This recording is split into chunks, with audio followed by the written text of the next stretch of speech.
hey everybody, thanks for stopping by the Bill and Rae Show. I'm out in the torch shop making another marble today, and I'm going to do a version of something I did a couple years ago. So let's see what we can dive into here.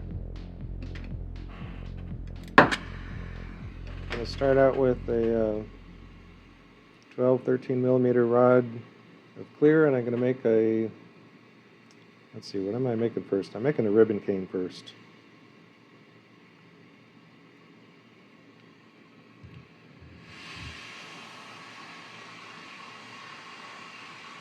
So I'm going to start by cleaning up this cut end, get rid of all this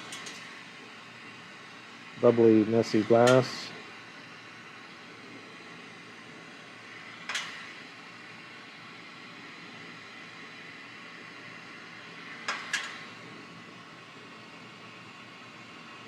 Just kind of soften that point in. And I guess I haven't fired up the large torch yet, so blow some junk out of there. I just want to blow some carbon out. So I'm going to warm up just a section so that I can fume it. Well, I'm not going to fume it first. Getting ahead of myself. I've got all kinds of plans in my head from this morning. Usually I come up with ideas throughout the week before these videos, but I had some vague ideas and then I just kind of dropped those and went for kind of a repeat of something I did a couple years ago.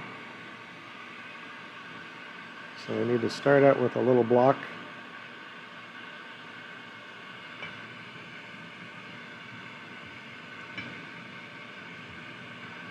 So try to make a little rectangle here.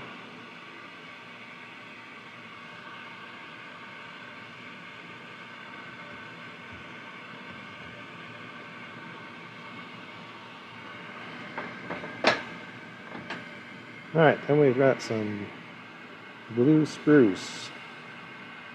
It's going to be just our primary only color on this piece.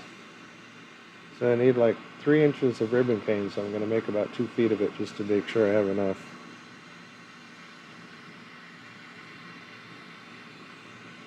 So I'm going to just drop in a layer of color.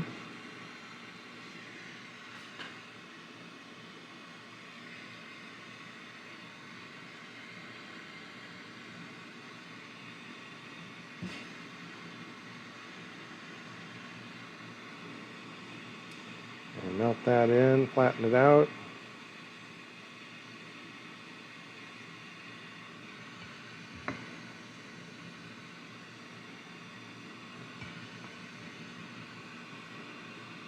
Kind of square this down. Just using the torch top arbor plate and the paddle. And then we're going to do some silver fume on here.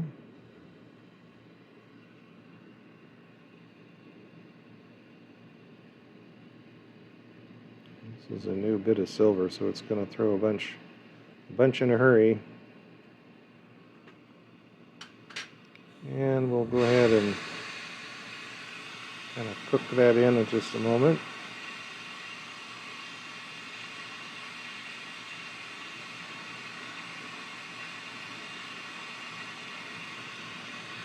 And we'll get some clear.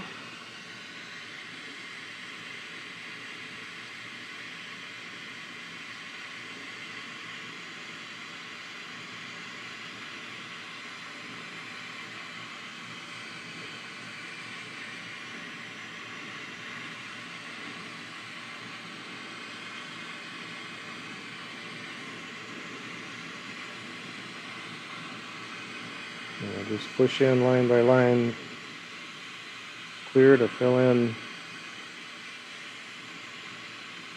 start building up this side of the ribbon cane. Those first layers melted in.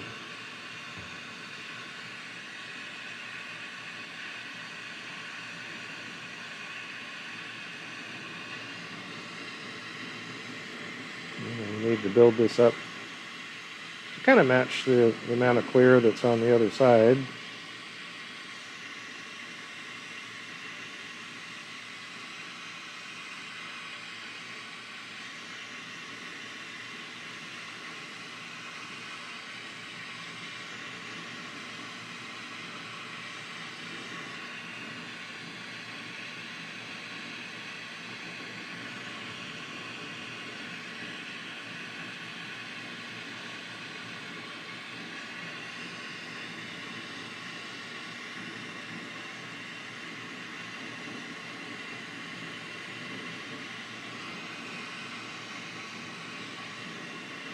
Keep adding some more layers.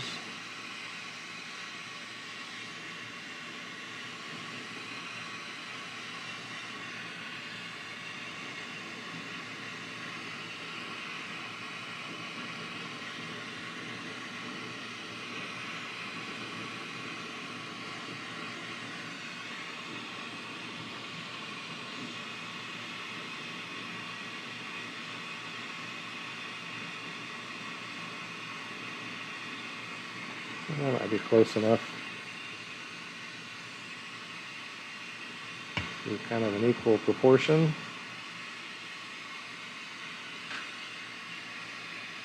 Alright, now we're going to get this off of the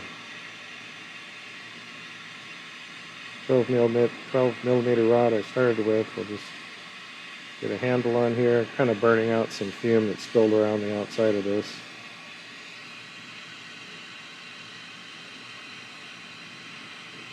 Kind of draw across that square face back and forth a couple times and gather up a point to have a good handle on it.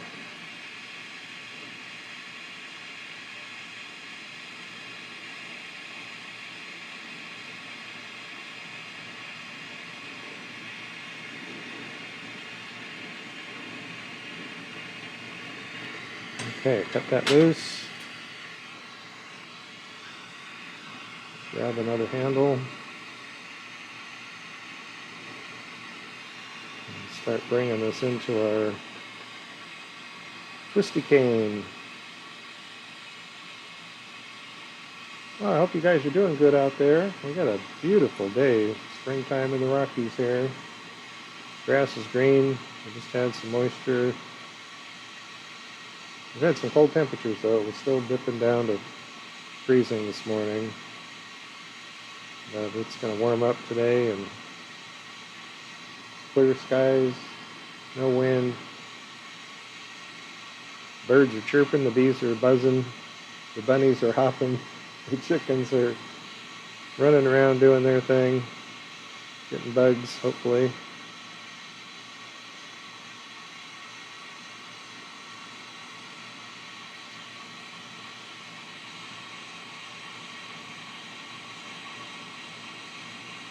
Our neighbor rancher cows are pretty much all up at their out there in other fields, and they're starting to get up in the open lands where they're going to graze for the summer.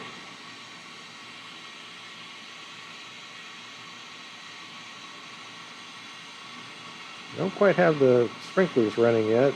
That'll be soon.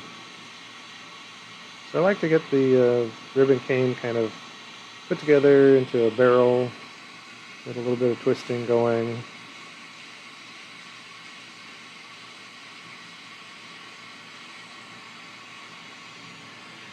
And then kind of give it a moment to settle up.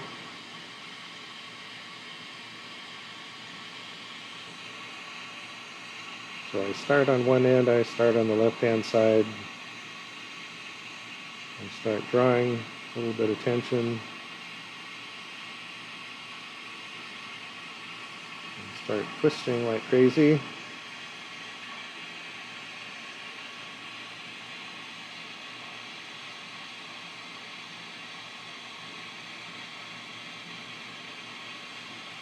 And then try and kind of settle in. The torch is on the shoulder.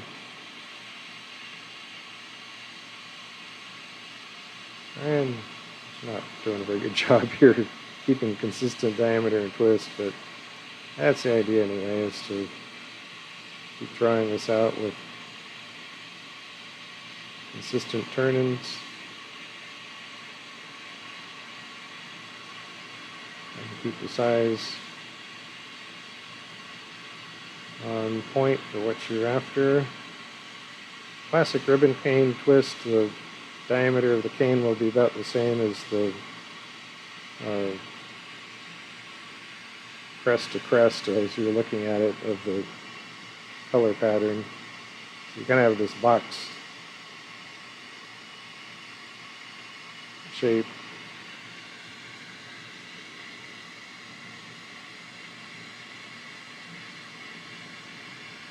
Something close to that. It's not, definitely not quite that, but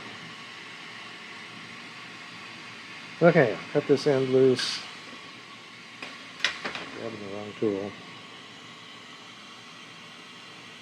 Cut this back to where the cane started making sense.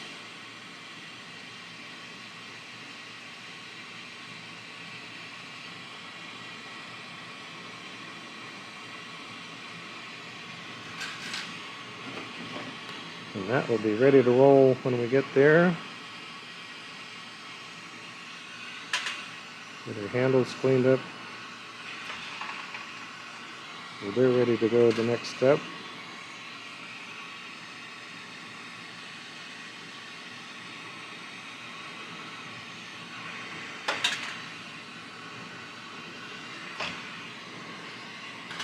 Alright, so that was blue spruce used in that. I started out, I was going to have one color on the back side, one color for that cane, and I pulled out a stringer and it's like, okay, well apparently the other color that I'm going to use today is going to be on the back side. Okay, so we got a couple handles here. I think we're ready to jump into another section of prep. And this will be the interior guts of this marble. So now that I've done all these videos for several years, I can go back and look at what I did in the past. And I would not have guessed how I made this particular marble a couple years ago. And I thought, well, I'm going to try doing that again. So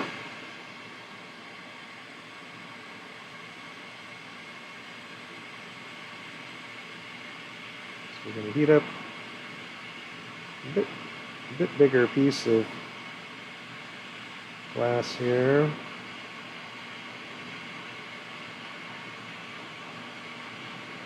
It's kind of hard to know when you're at the right heat, so you get it up to where it starts changing the flame structure and blowing and moving, and you know that's hot.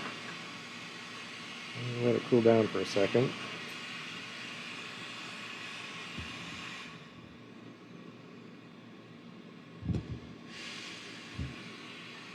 Alright, and this one is again going to rely on a pretty good coat of silver fume to start with.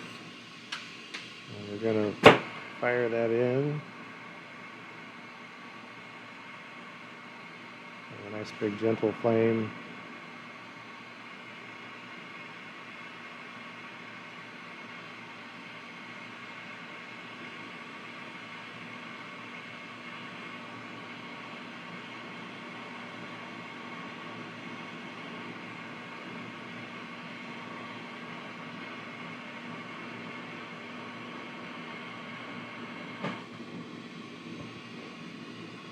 Alright, got our 5mm glass, and start drawing some lines.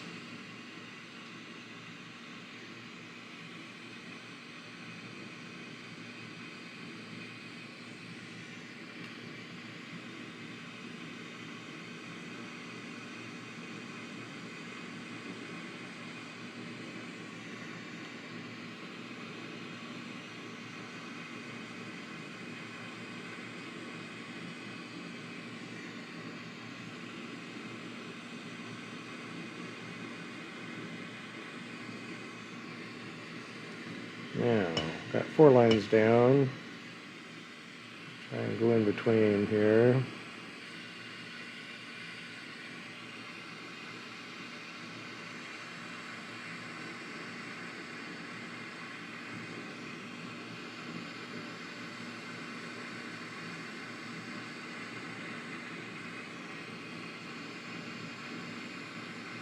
Fuming is always such a mystery, but I kind of threw down the silver in a hurry. It had a good chunk of silver on that fuming rod.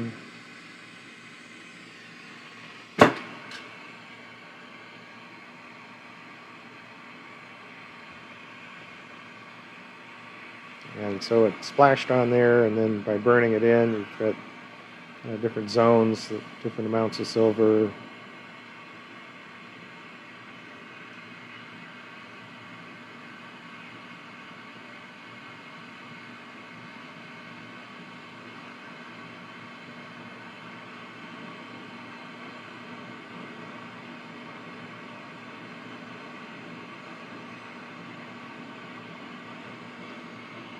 So I'm trying to heat this in and burn out the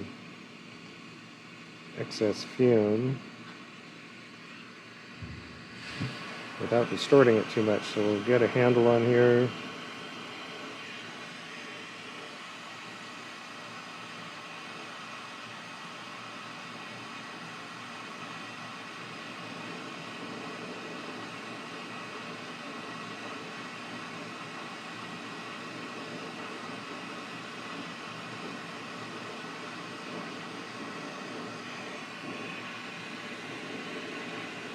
So when you throw down that much silver that hard, it's going to be a little bit more work to burn out the fume in between.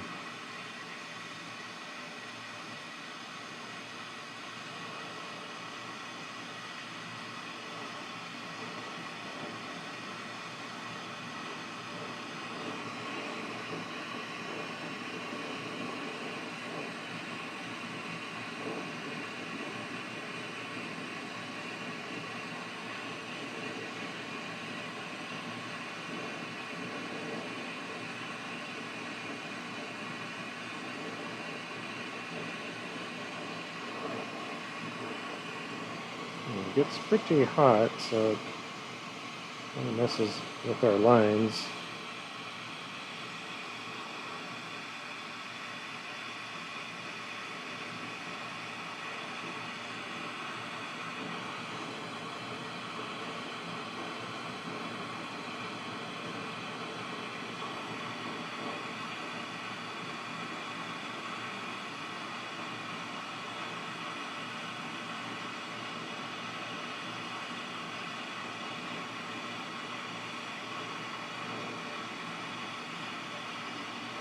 Yeah, it takes a minute to get that fume to burn out, and it's not super important. It all burns out, but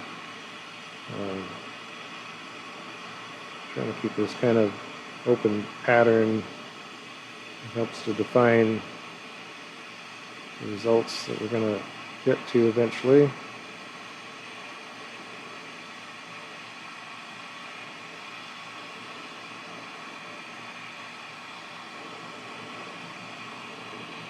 That's pretty much it. Now I'm going to try and straighten things up a little bit.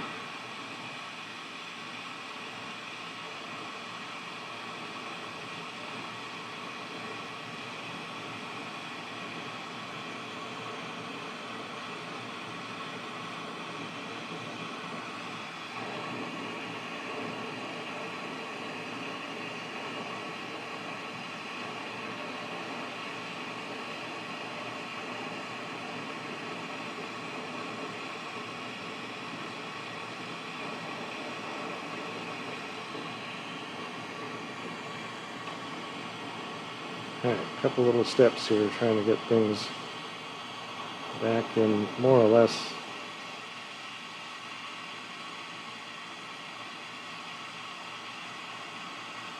straight lines, kind of, sort of.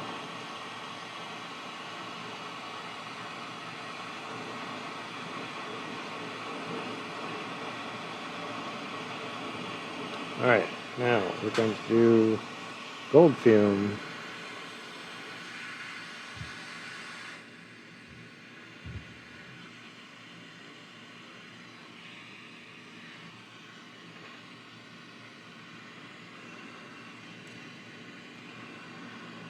See if we can do this.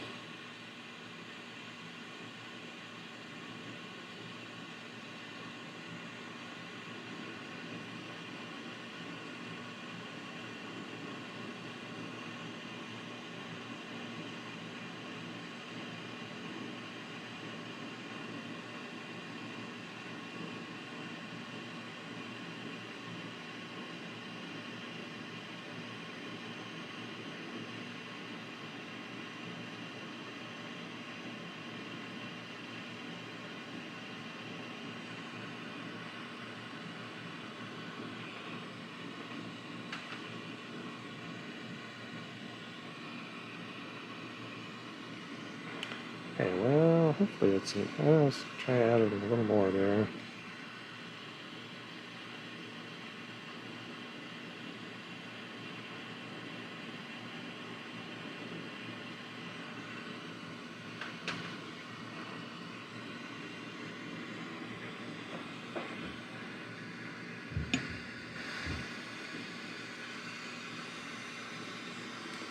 Alright, now, a little hard to discern where the lines are underneath until they get hot.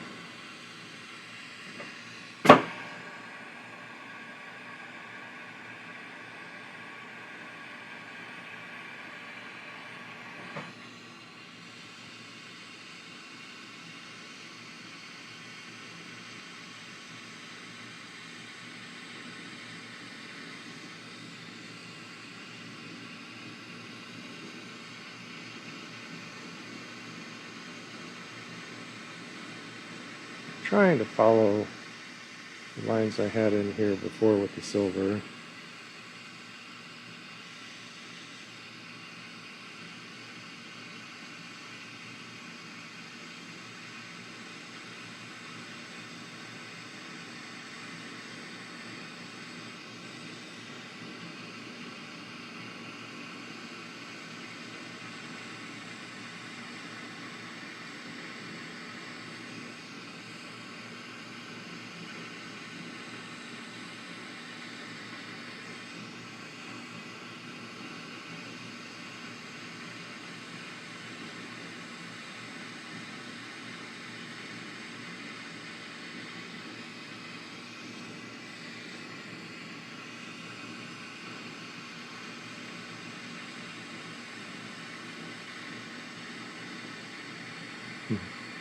I kind of lose sight of where things are exactly, but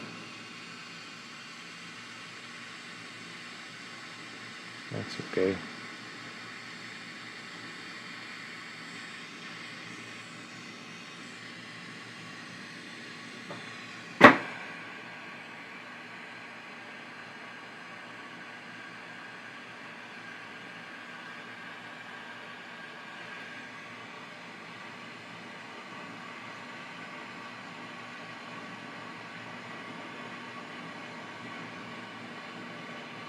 Alright, then we'll kind of burn this in and burn out in between.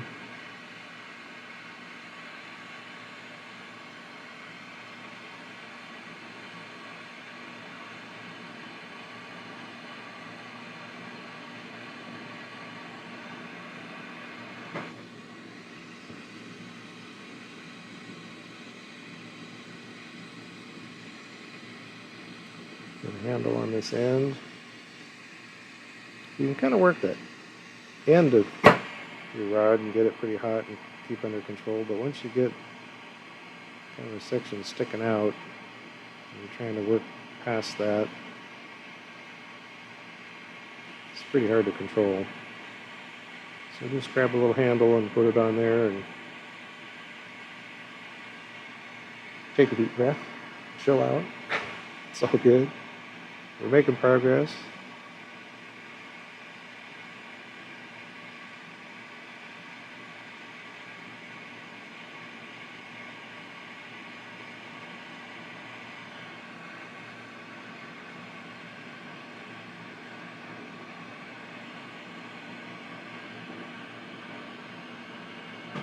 Okay, got that kind of bunched up a little bit.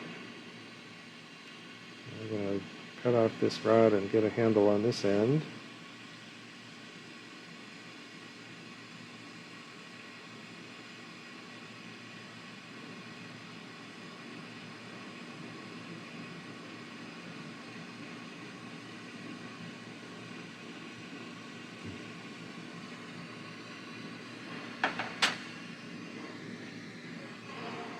Our little garage is heating up over here.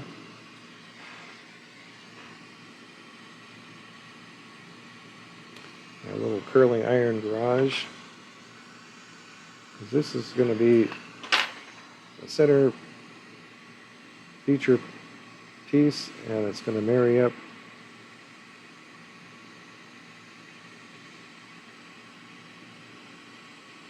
to the main clear rod once we get this all established.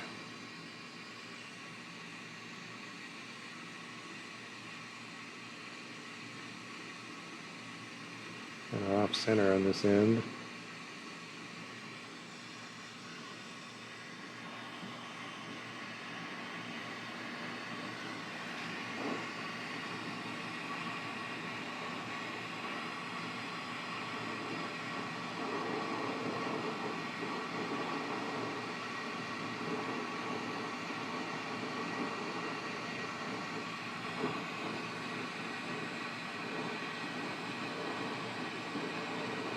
So we're going to elongate this back out.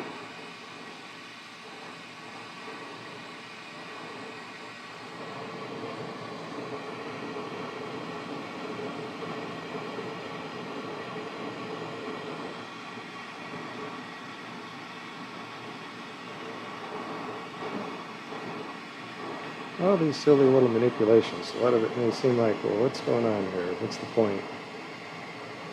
Every manipulation has its reasoning.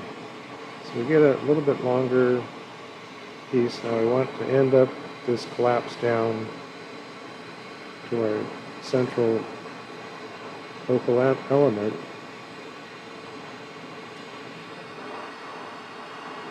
But what we're going to do is try and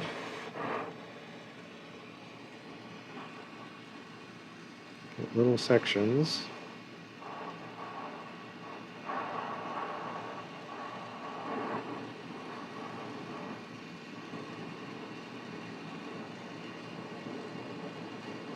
We're going to kind of squish this together.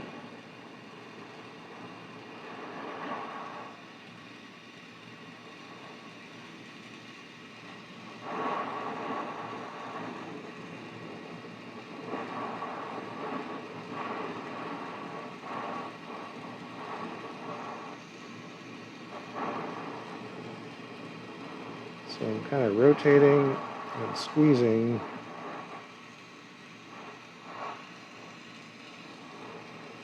and creating little folds.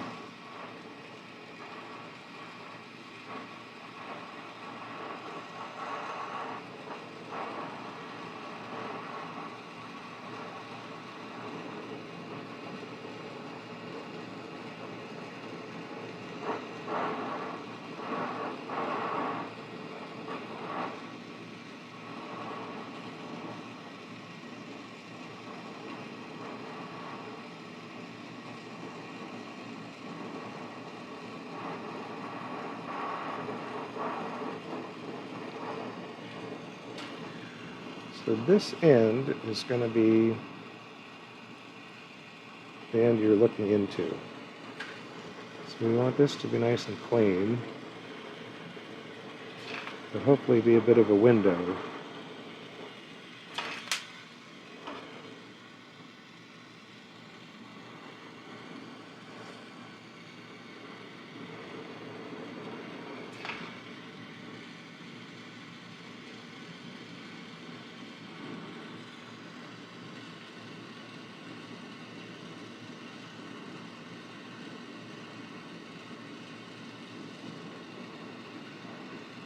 Alright, get this little blob kind of going. And we need to just let it settle down for a moment until we can put it in our little garage so that it doesn't just flop over. I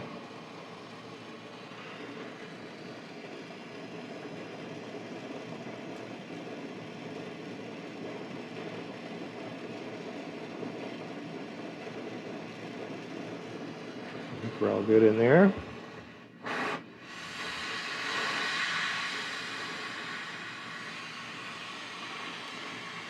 And jump into our 19mm rod to build on.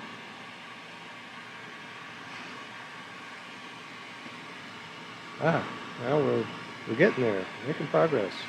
May not look like it, but we are. I've got my favorite mug that Rae put together these designs, and you can get these individually in some of our merch down below. But she put together on one cup a dragon. It's like a his version and a her version of dragons, plus our logo, all into one piece. I just love the way that turned out. So you can order up your own designs like that, or however you like it. These print-on-demand features these days, it's pretty incredible how they can just do a one-off. Even though it's in our shop, you can kind of customize exactly what you want.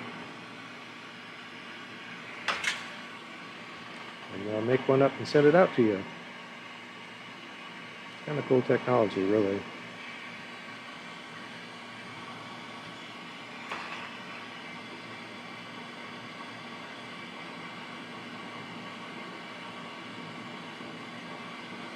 So as I'm cleaning up this rod end to carry on with, I take this opportunity to thank our sponsor, Epicwater Filters.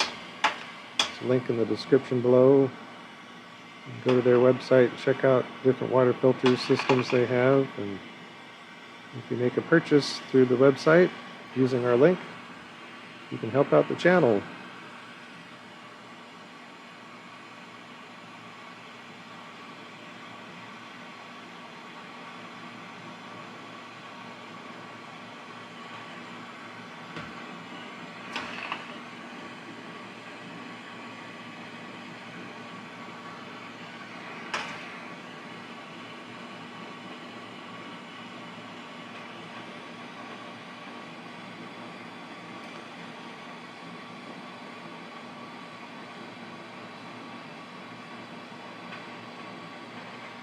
Okay, well, I'm hoping this marble, when we get all done with this, won't be as big, certainly as the last one. The last one got a little wonky, a little crazy. Not wonky, but a little bigger. And that just stretches this out and makes this process a little more difficult. And with the tools that I have and the available oxygen I have and the torch here, get beyond a certain size and it just gets a little more difficult to finish out.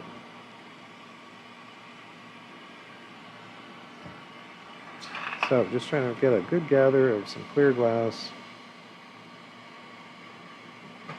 and we'll bring out our piece here in the hot box.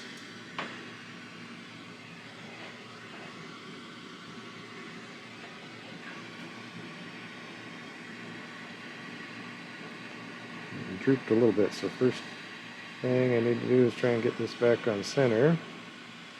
Make it a little bit easier to marry up.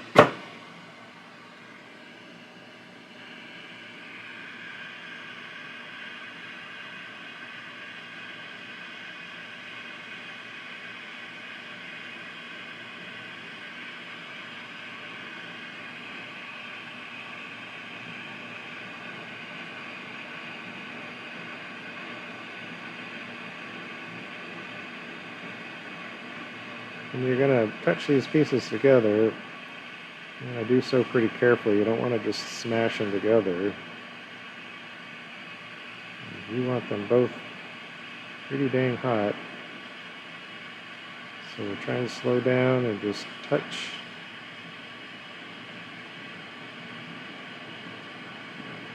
And rotate very slowly. And let that little crease kind of fill in.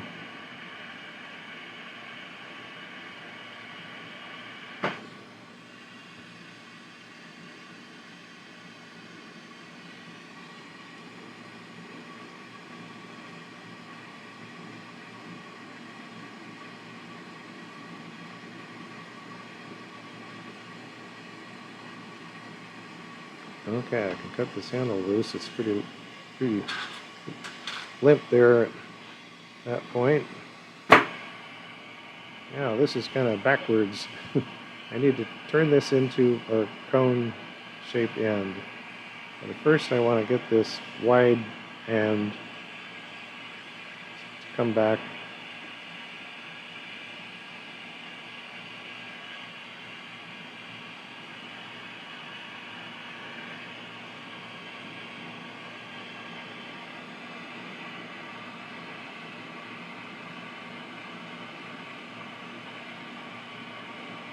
So some of these steps at getting things to shape up by just rotation, flame, gravity, tilting, which is gravity, getting things to move.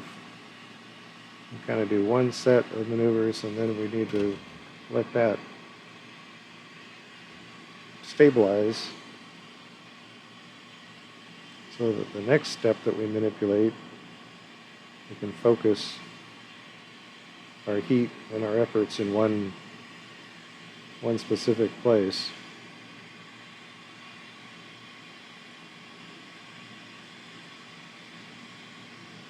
So we want to get rid of this messy end where we attach to.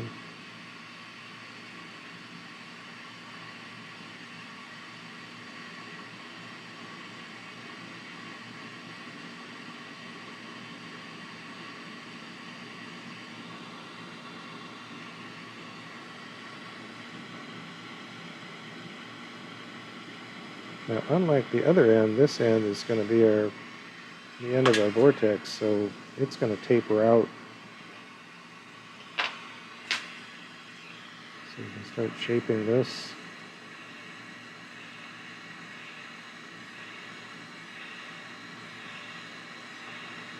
Start gently and start using some more pressure.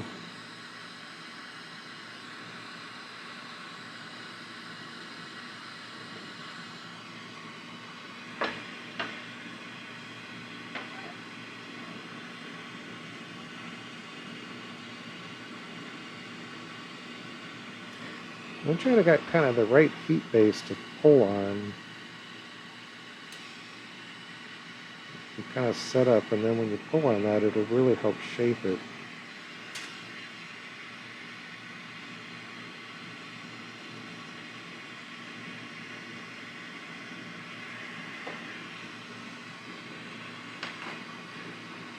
Okay, one thing I didn't add, which I was kind of wanting to add into the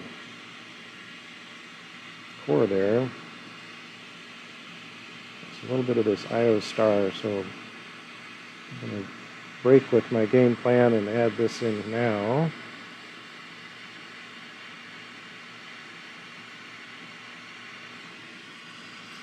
And now we can put in our twisted cane we did.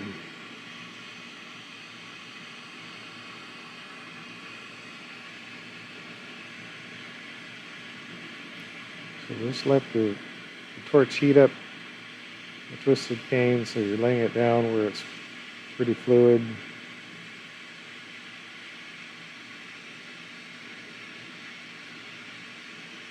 Very, very light touch.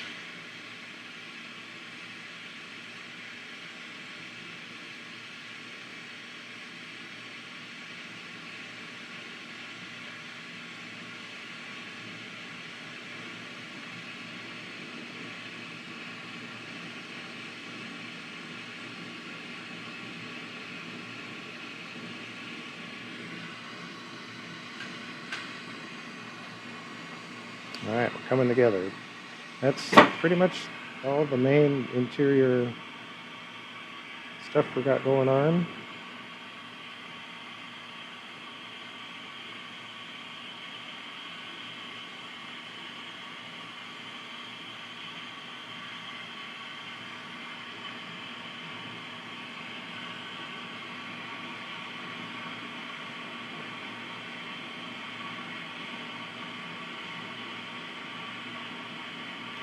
Just letting this melt in on its own without pressure, without marbling it. Try and get this to just level out.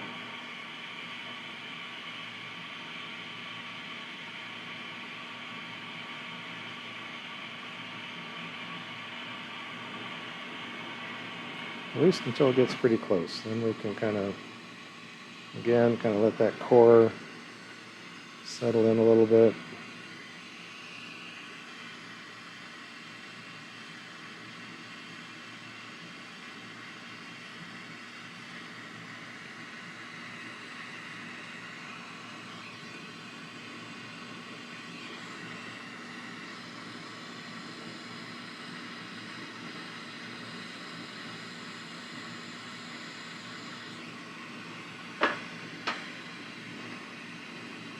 Alright, next thing we're going to do is some black frit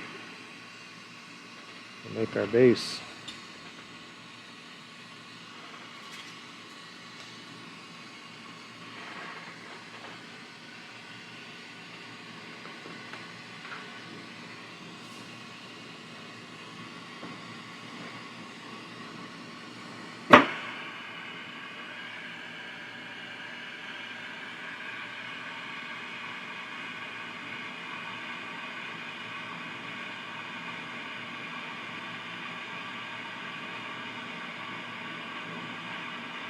We'll get this pretty hot for our first pickup.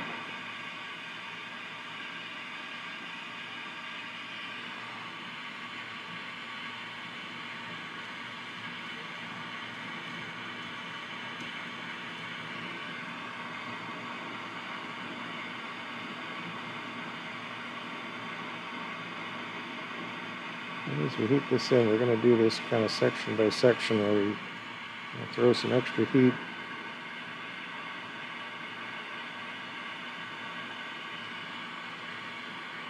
Lay down frit in some concentrated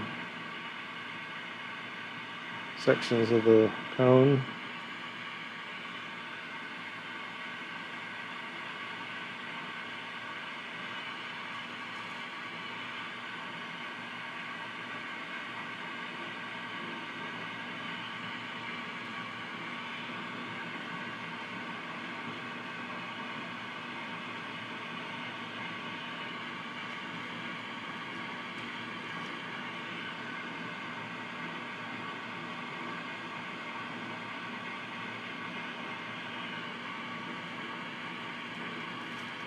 So I don't always build up the base with just frit, but in this case it's pretty much what I'm trying to do is get the whole base layer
Okay, that should pretty much do it.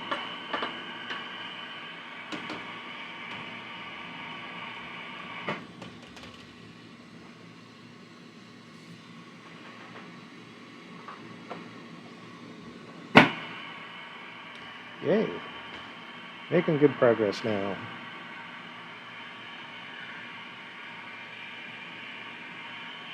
So inevitably, it's going to throw some frit up onto the lens side where I don't want it. But that's going to get torn off later anyway, whether there was frit there or not.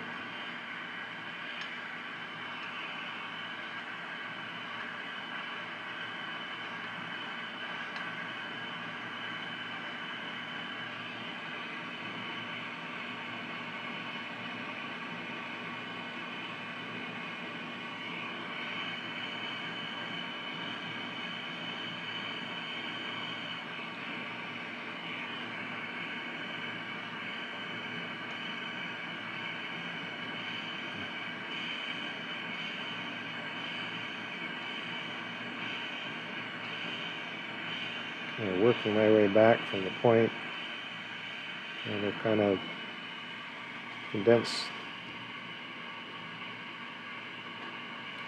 shorten that up a little bit.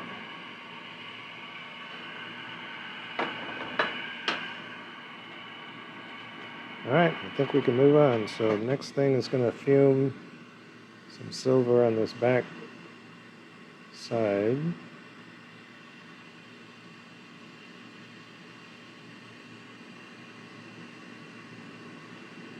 There it is.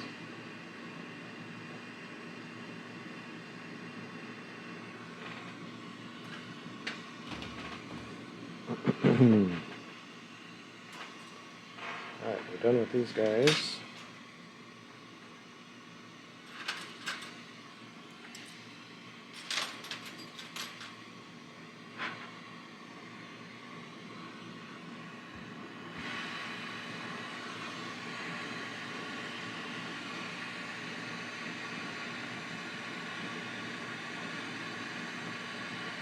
Yeah, it's always going to be very different effects on the interior. It's always exciting to see these marbles come out of the kiln the next day, because it's usually kind of a wow moment to get some light on what's going on after it's annealed and cooled down. So we start laying down our clear at the short end, but leave that very tip open.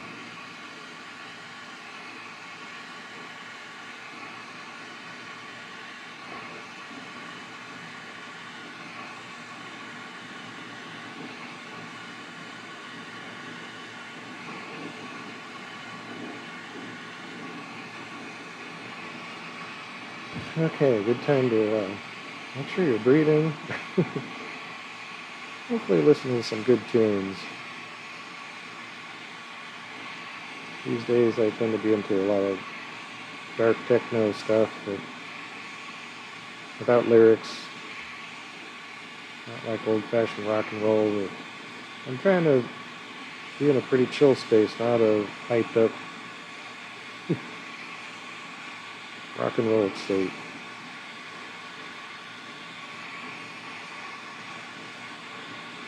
This is kind of a meditative process for me. It's good for my mental health. Trying to put some good energy into the glass work.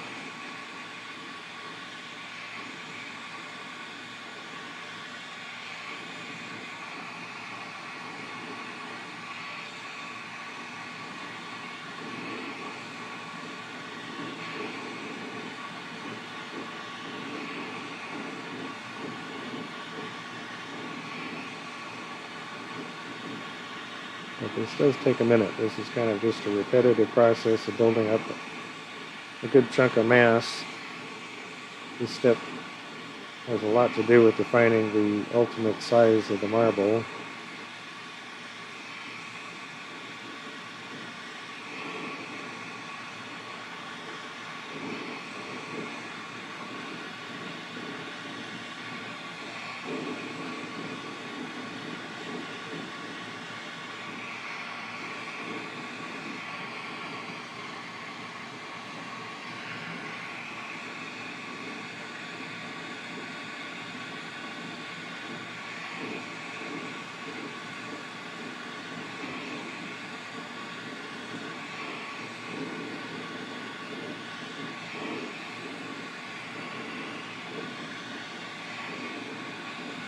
So we're going to come up here to this edge, and it's not going to be very obvious where the edge is. So this step kind of defines what we consider the finished line, and then we're going to chew away some of that glass to come back to that edge that we decide on.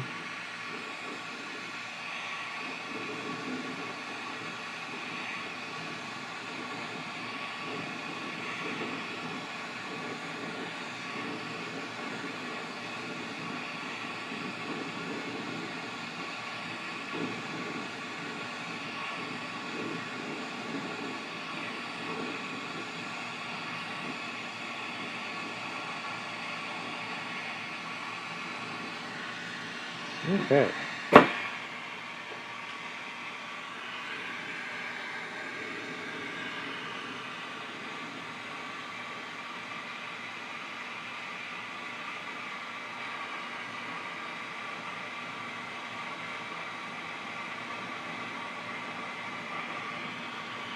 So you can kind of heat from this lens side. It's a bunch of spilled over fume that can start burning off.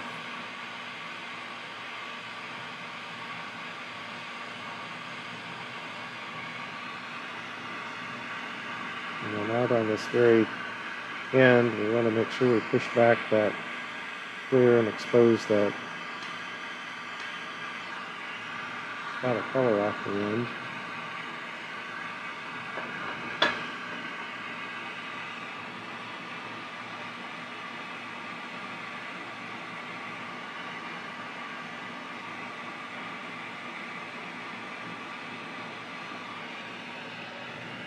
Use our L-marver to help define this edge.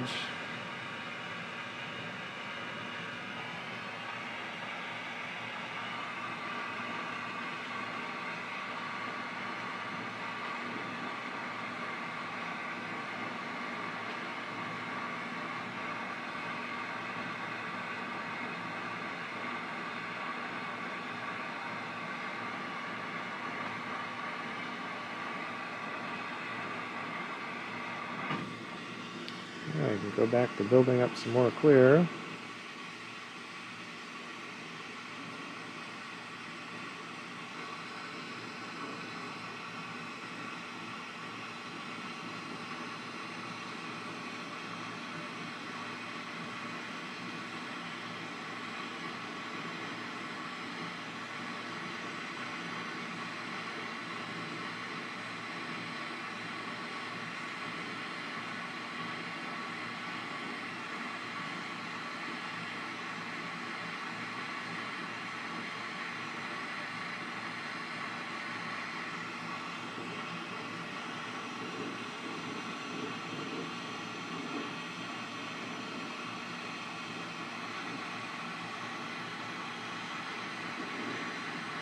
At this point I can just sort of be silly and play around with throwing down some glass in different ways. Doesn't really matter.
Switch hands here and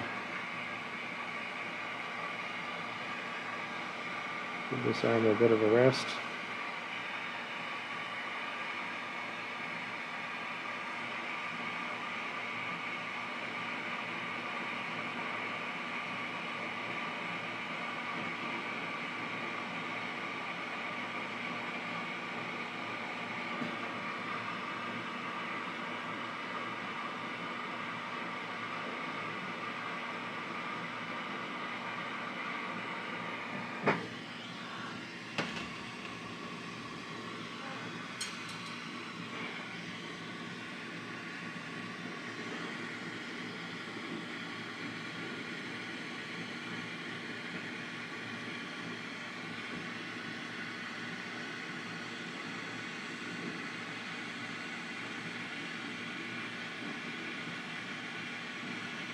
You just keep adding clear, building up mass until it looks like the right size you want, whatever that is.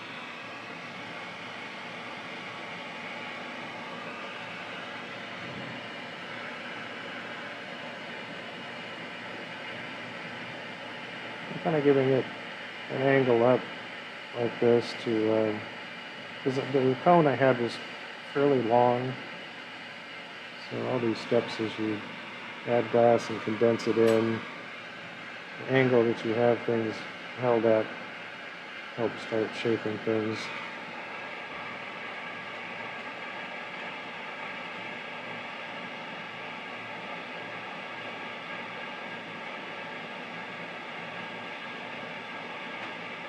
So we've got kind of a bit of a chunk of the clear lens portion already in the works.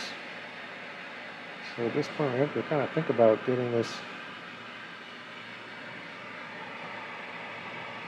a little bit round, even at this phase.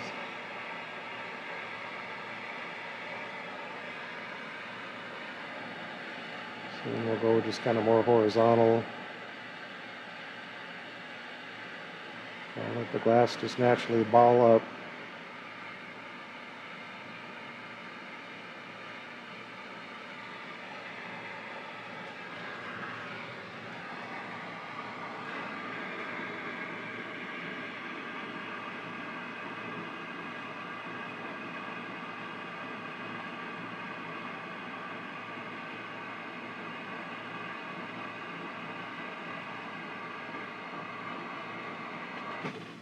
Okay, well, that's looking, I think, pretty decent, and hopefully quite a bit smaller than some of my marbles have been lately.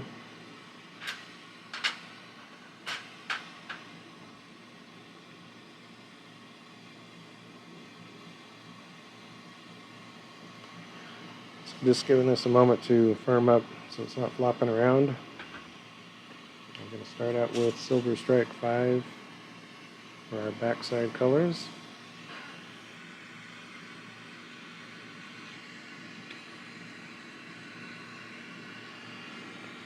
So again, defining this edge, we're coming along this division line between the clear and the back and the color of the interior.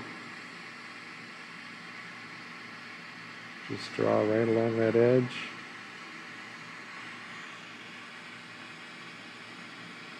I would encourage people to do that no matter what pattern they're putting on the backside. Get a lip wrap, if you will, on that edge.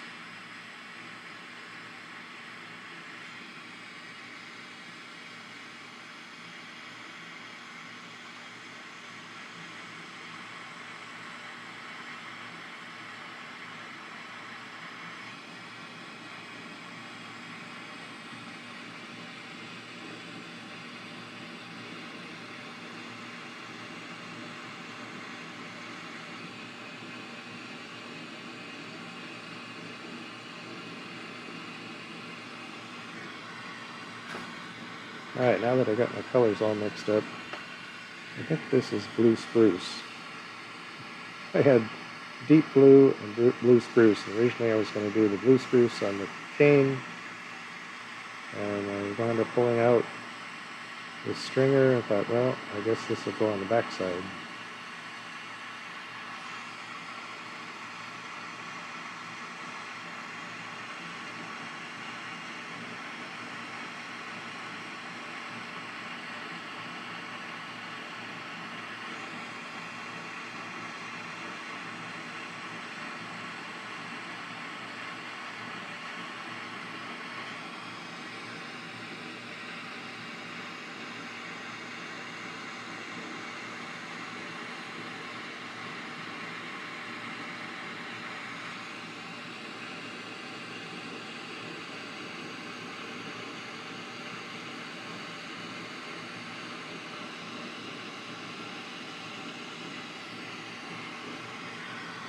And then Atlantis Sparkle.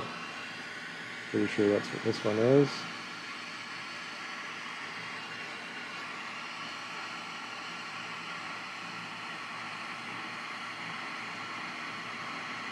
And since we left kind of a big space for this in between the lines, we're going to push the stringer in. Let's kind of spread it out and just kind of build up a little bit more material. When you're working with stringers, you can have the option of kind of dragging them out if they're thick, or pushing them in. When they get really thin and you're trying to push them in, they get all wiggly. So it's not always easy to find the right place in the flame adjustment and so on to do that effectively, but this is a fairly fat stringer to begin with, so it's not creating too much problems pushing on it. And when I say pushing, it's pretty gentle pushing. Push too much force and you'll just snap that stringer like a twig. A twig it is.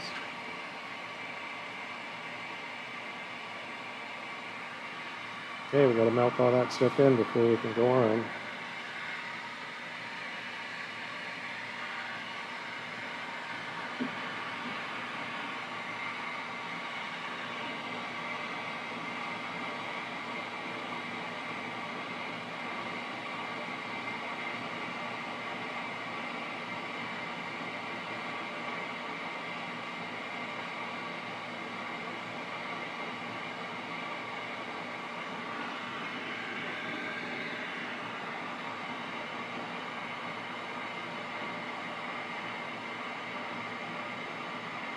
The wide end is always going to take longer than the short end.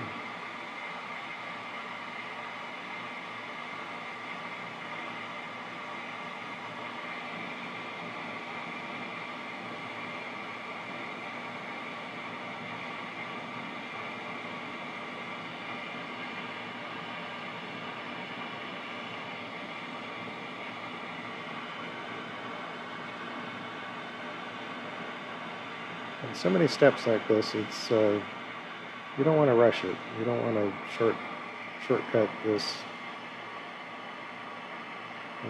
Every one of these steps has an influence on the next step. And for me, the next step is going to be raking. And I want those colors to be nicely melted and adhered together and with the clear.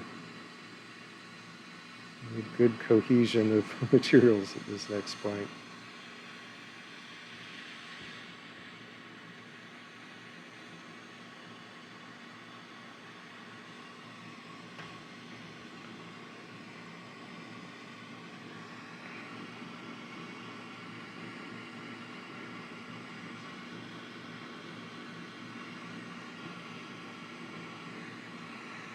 All right. Kind of heat an area. Try not to dig in too deep. We're just trying to manipulate the colors.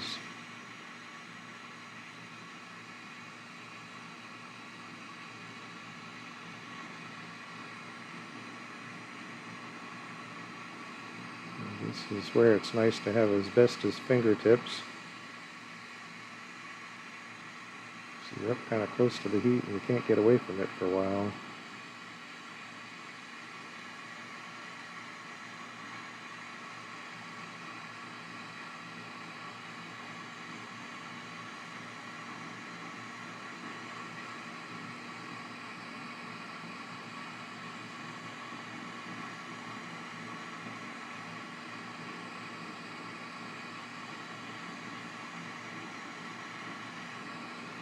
Alright, first row is done. We come around here to the lower side.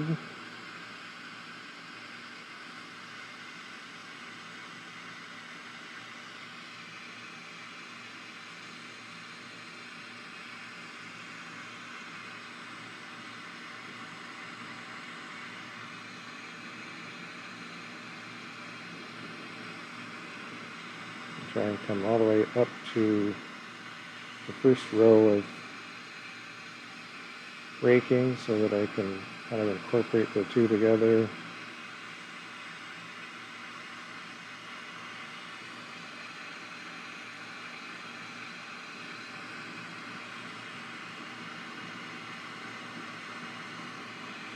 And it looks like just one big happy pattern.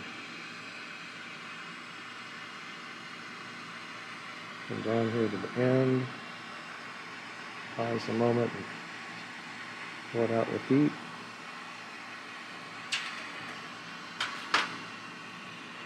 And we're going to push that in. So we kind of tap that in, and then I come in on this edge. And I'd like to get some of this edge kind of brought, kind of sharpen that end.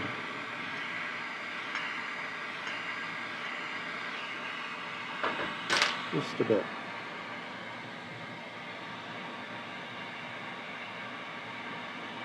So a lot of these things at this point forward, a lot of heat, a lot of motion. Kind of committed what is in the interior core, and especially down to that focal point. So if we can kind of keep that point as sharp as possible, even though it's going to wind up being all rounded out.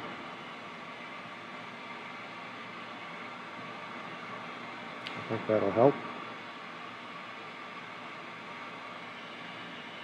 So another one of those steps where ideally, early in my mind, you should just go with the heat, rotation, don't mess with it, but everybody wants to hurry up, so go into the marble mold and try and just hit this kind of the corner that's sticking up.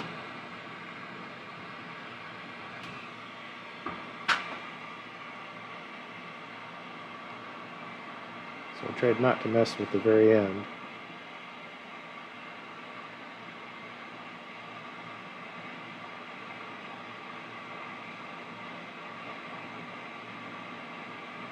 And things are rounding out pretty nicely here. That raking went as good as it gets. I sometimes have some real struggles doing that, and this one was smooth.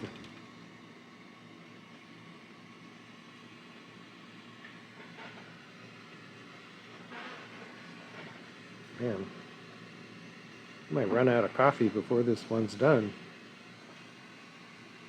So I'm letting it settle down a bit so I can get a punty attached.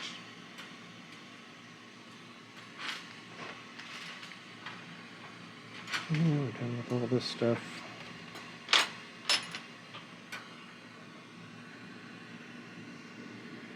Okay, punty away. So this can be kind of a mix between where you think the point is and where the pattern point is. So it's not always quite where you think it should be, just looking at the pattern.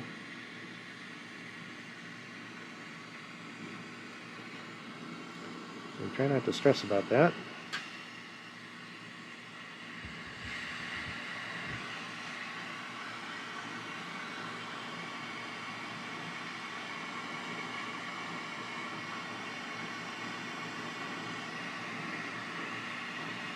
Stick with this view. Okay, so I kind of start out with where that little crease is, that little valley. There's fume in there. It's kind of a mess. This is the source of some of the messy glass at the end of the marble. So I'm trying to get that to start moving and flowing.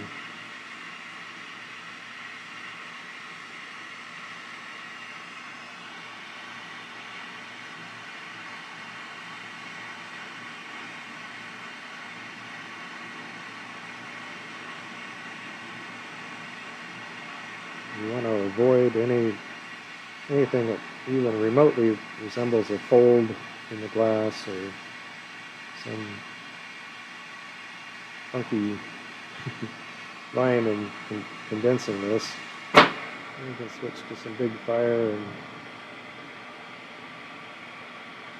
Get some heat going.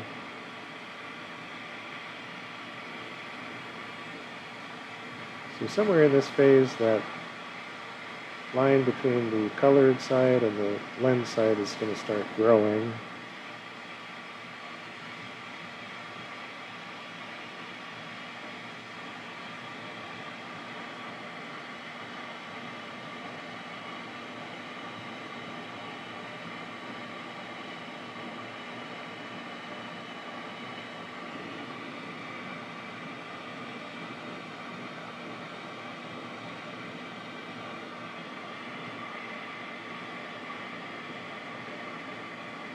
And the more you can kind of open that up at this phase, the better, because it's going to end up being kind of this egg shape, pill shape.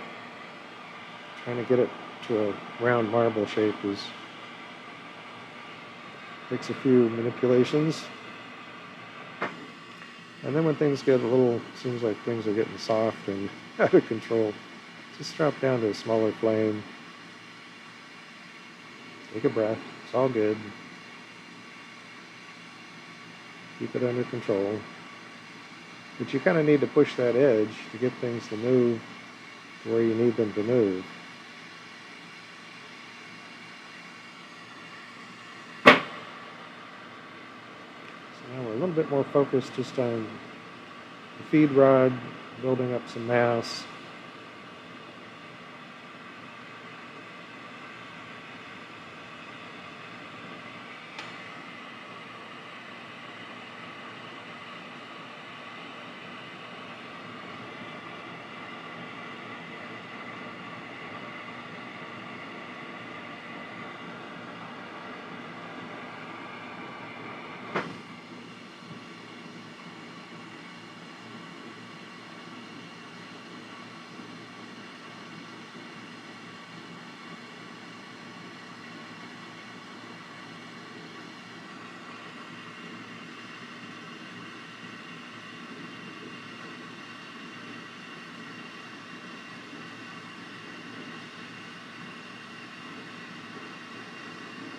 Okay, that looks like a generous amount there.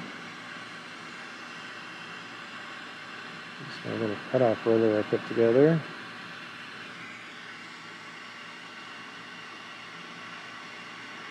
It's kind of a fun project of its own to make. But you can buy these, something that looks similar to this.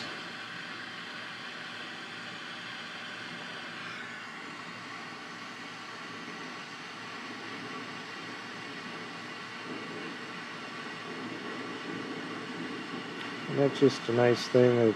Your diamond shears could do this if you had another hand, but with only two hands, it's a little hard to have diamond shears to cut that loose.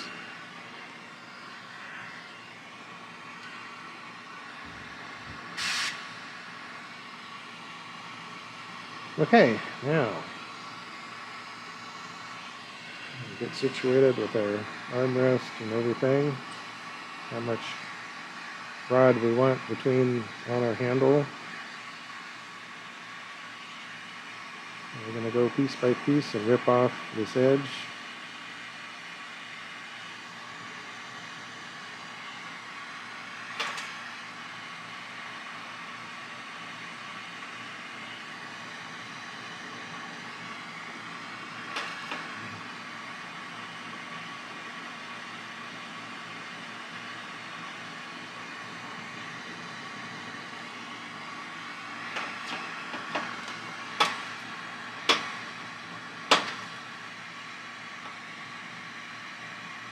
When the glass starts sticking to your tweezers, just leave them in the water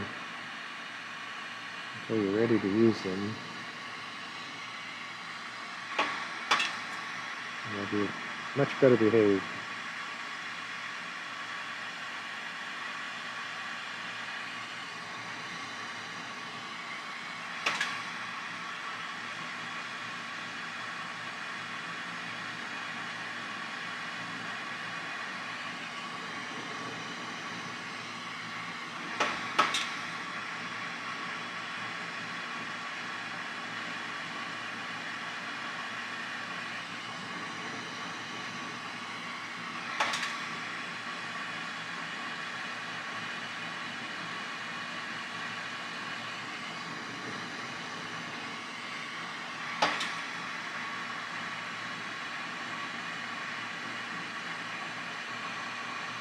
all that frit that was sticking out.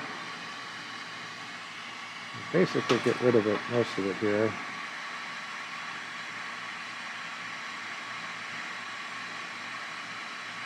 There's still going to be a boundary that have various things going on. That's okay.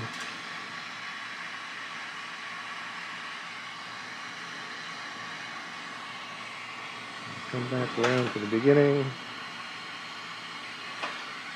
Try not to boil up the point when we tear this off.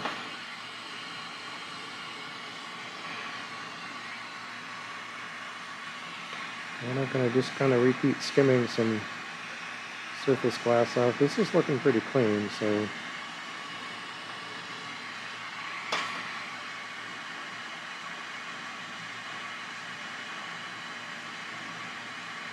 this wouldn't be absolutely necessary, but I've added excess amount of clear glass on the lens side so that I can do this.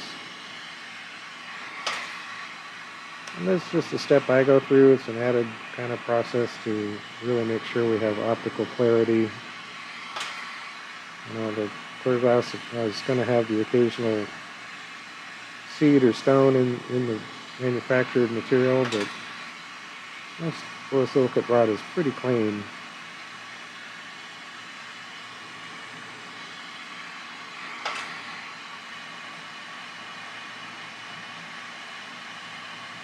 But the surface is not perfect. And when you condense this much up, it's just going to bunch up whatever issues were going on the surface are amplified.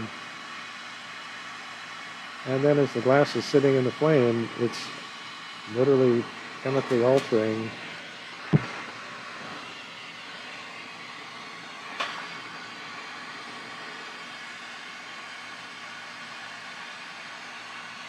the flame is burning out some of the flux. It's not going to burn out the silica, but it's going to burn out the flux, and eventually you get devitrified glass if you keep just sitting it in the torch.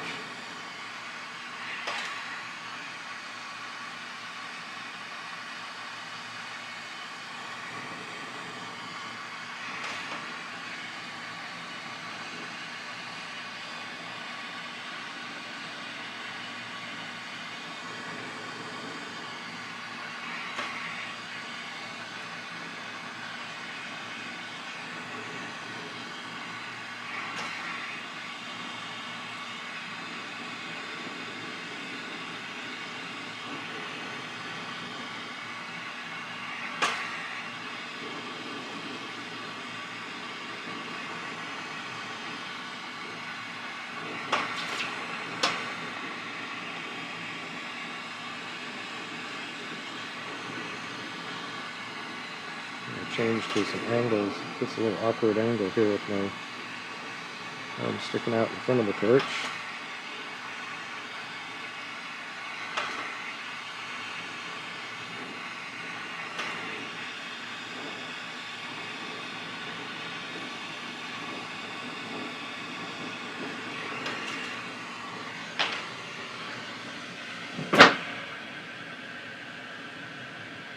Alright, go to another angle, angled up.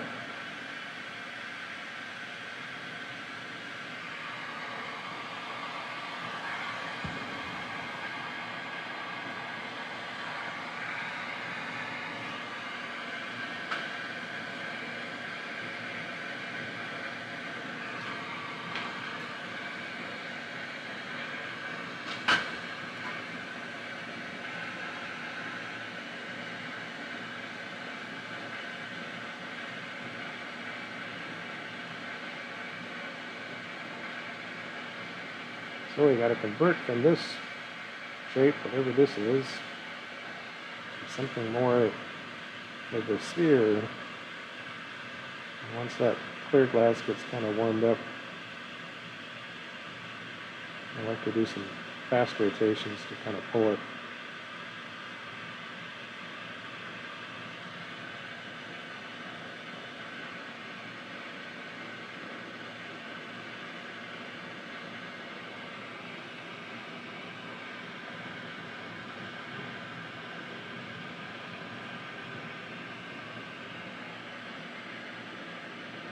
And then, once you get kind of this wibbly wobbly edge, kind of barrel it up. Try and make it as symmetrical as possible.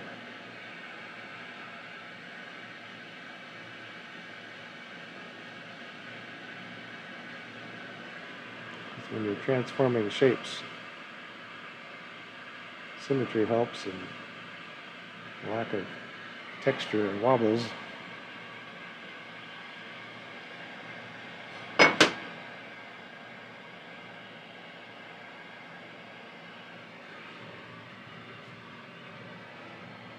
Should move this up here.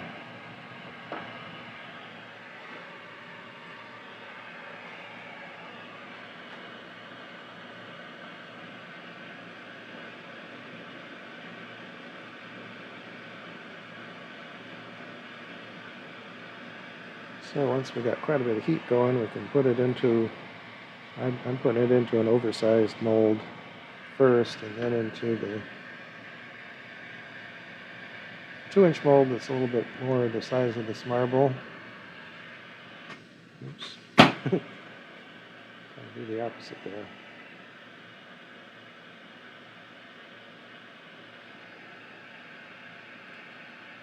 So now we've got the shape going, and we also picked up a couple little specks, so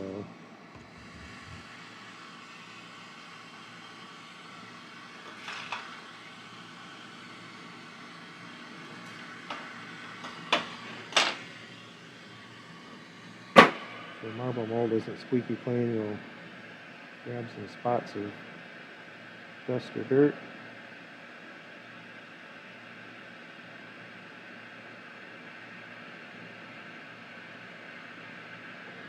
And the torch can throw some stuff out. This old Nortel torch certainly can.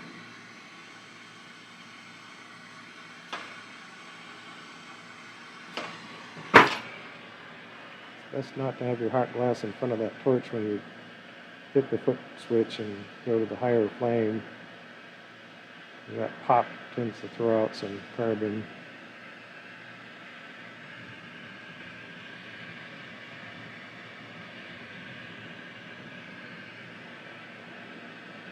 Okay, at any rate, the lens side is pretty well rounded out, shaped up, kind of roughed in.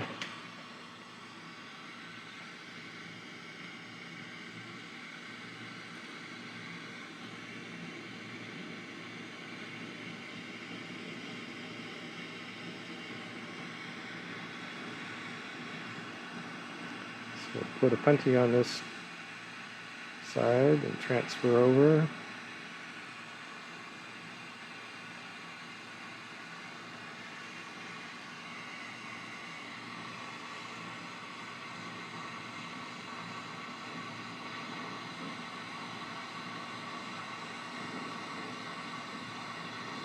I don't do any crazy knocking off of puntees, I just flame cut them off.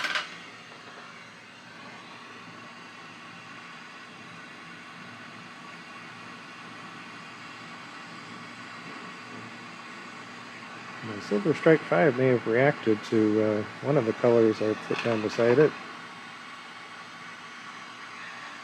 Seems to have some more darkness about it than it usually does, but that may burn off and change as we move along.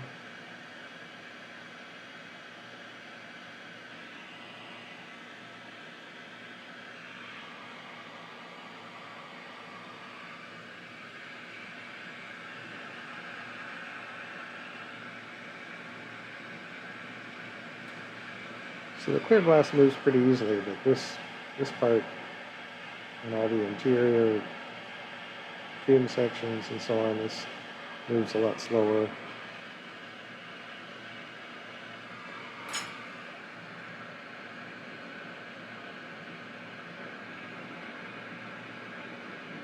So whenever you can, you're throwing a heat in. If you can get away with slow rotations, you'll actually soak heat in faster.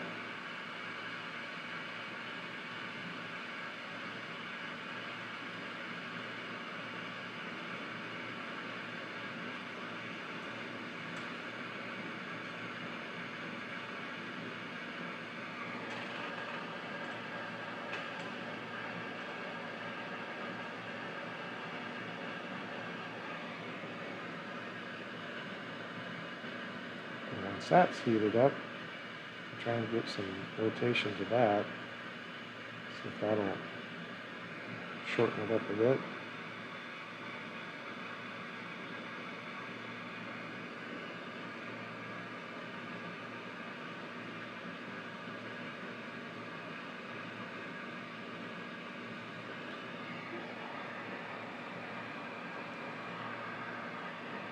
It's sort of counterintuitive to let it hang down, but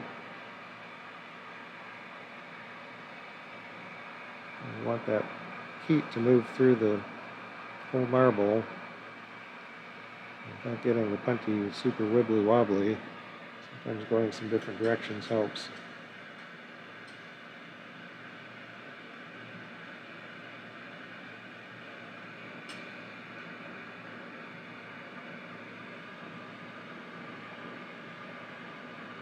You can't do fast rotations unless your punty is on center pretty good. Okay, so then we need to start pushing this together. So come down in this marble mold kind of flat.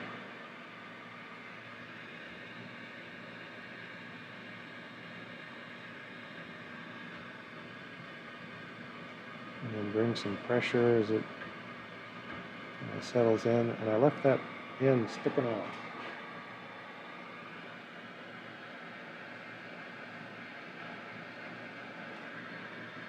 Several steps along the way, if you can preserve that vortex point, it will help. And again, the more you can try and endure, just some patience here, let that heat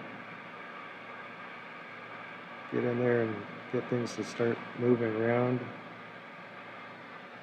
It doesn't want to, but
is getting tired.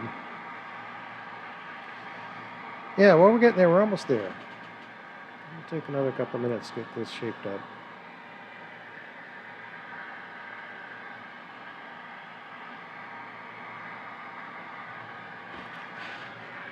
This is a little faster, a little more reasonable marble for my setup.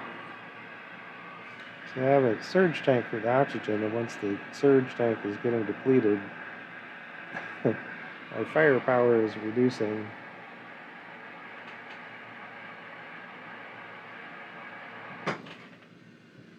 Alright, back in the marble mold, we're just going to run all the way through, up to vertical.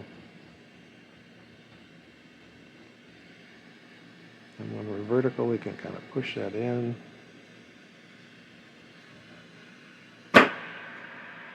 And that will result in kind of flattening the front lens. That's another step of, kind of hanging it down.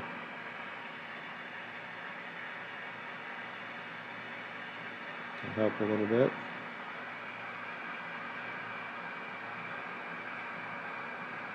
So you sort of trade back and forth. I had the front lens shaped up nicely. Now I'm trying to get the back side shaped up nicely. Meanwhile, the front lens is getting out of shape.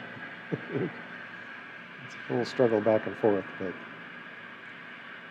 when I first started making marbles, of course, the smaller marbles are trickier in a lot of ways. They heat up so fast, the whole thing is way too hot. So when I first started making them, I was switching punties back and forth, back and forth, back and forth, and when I finally kind of reduced it down to what I do now, I just have a very limited number of punty switches.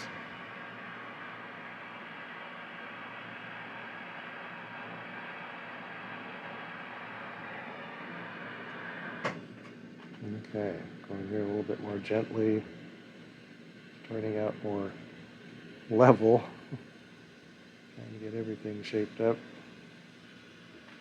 I'm still trying to pull together. There's a little dip in the colored side right up next to the line where it connects to the clear. That's always kind of the last part of the puzzle to come together.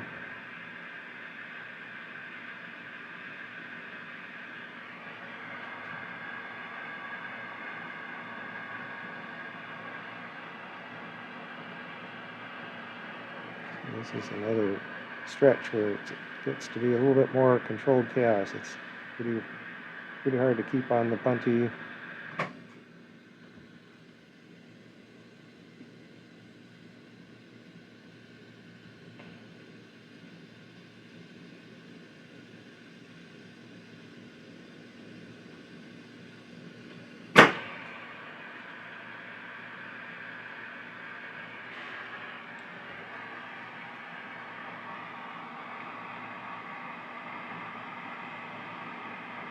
Well, I'm liking it. It's all coming together pretty nicely.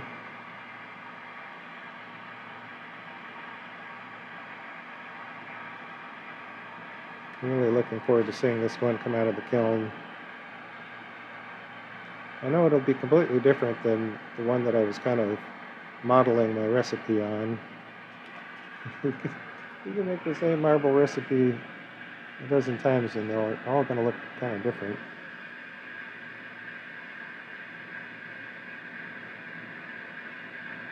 So if you're like me, that's what I like about marbles. They're always unique.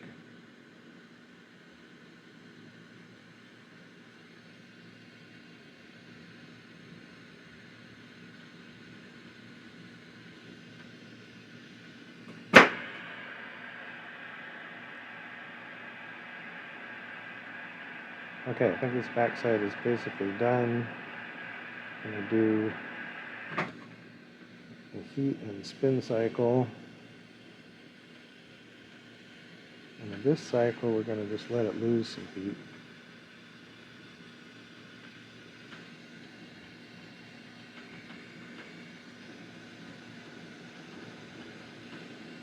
Get some fairly fast rotations. Move it around and just let it cool down in the marble mold spinning. Then we're going to come into the fire. We're going to do slow rotations.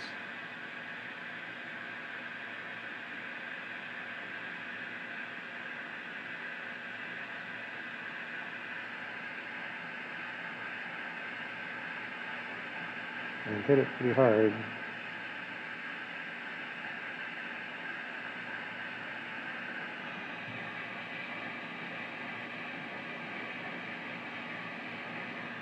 Come out of the heat. So that's our flame polish cycle.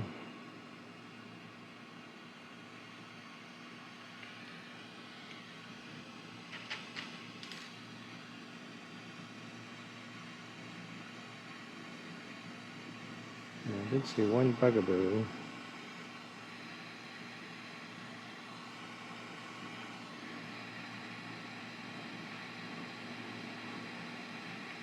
I think there's a little bubble.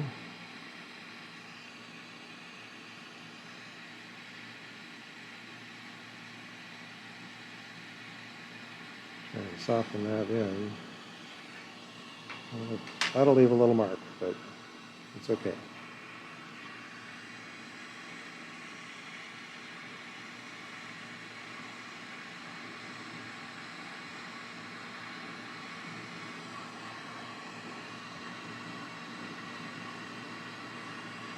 All right, so kind of prep our punty, not very well prepped, kind of a bullet Heat up the surface till it's glowing, heat up the puntty till it's glowing. And that will be my slightly less than fused puntty connection.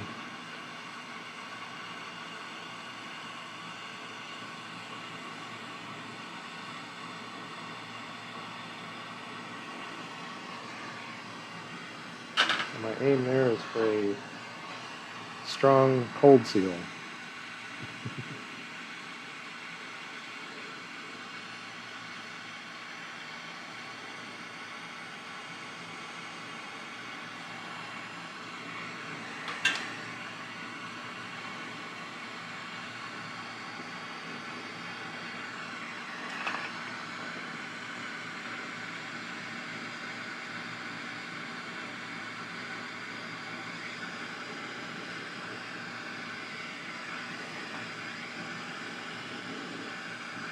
And make sure we don't have any remnants of that puntty in the front lens, so it'll show up.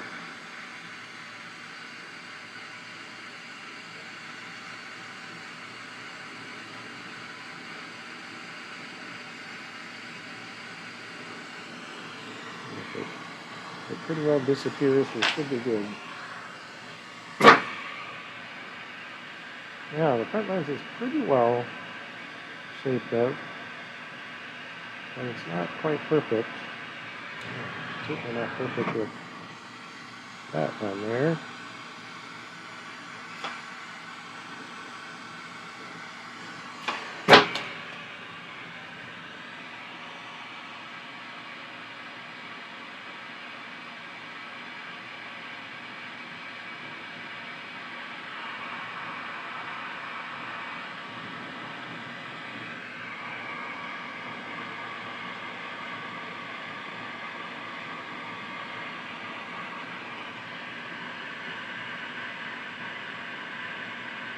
But the clear moves a lot faster, so we get this up to a warm temperature. We're going to drop into our marble mold on the back side, come in slow, keep rotating.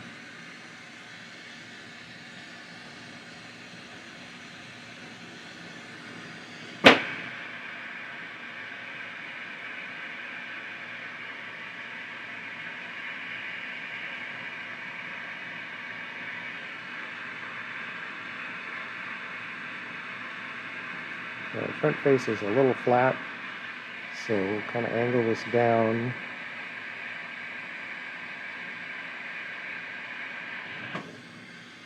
And try that again.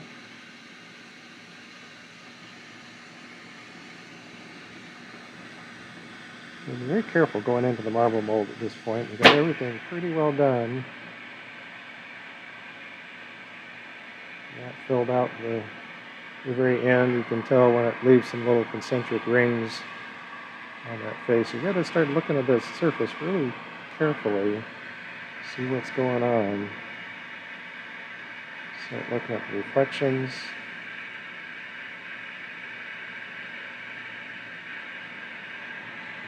Like I said, the clear glass heats up fairly rapidly, so you do a heat cycle and then let it cool down a moment. That heating and cooling is like leveling things out. Because at this point you just want smooth. You want that optical smooth character.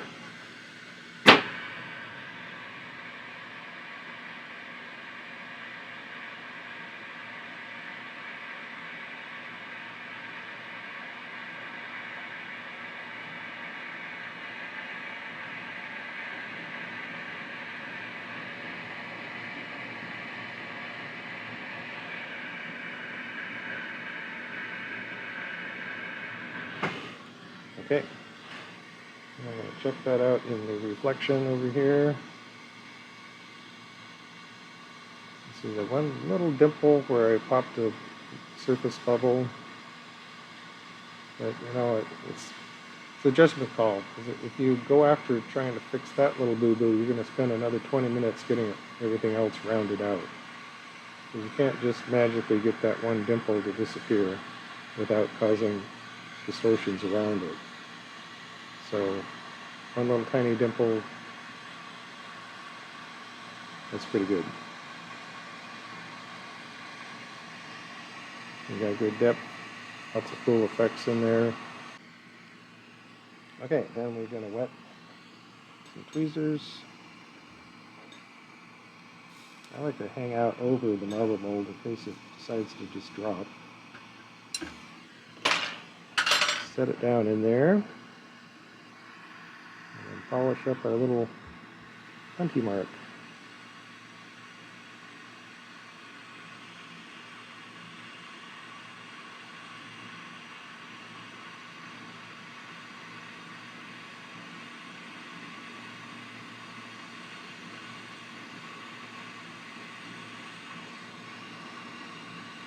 Roll it around looking at the reflection of the light until things look pretty smooth and even, and we're good.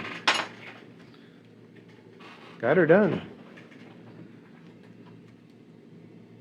Well, I missed one step in my process, but that's okay. That one stringer of IO star, I wound up putting it in as a spiral. I was going to do that in the twisted up piece, but that's okay. That's what makes everyone unique. Kiln goes.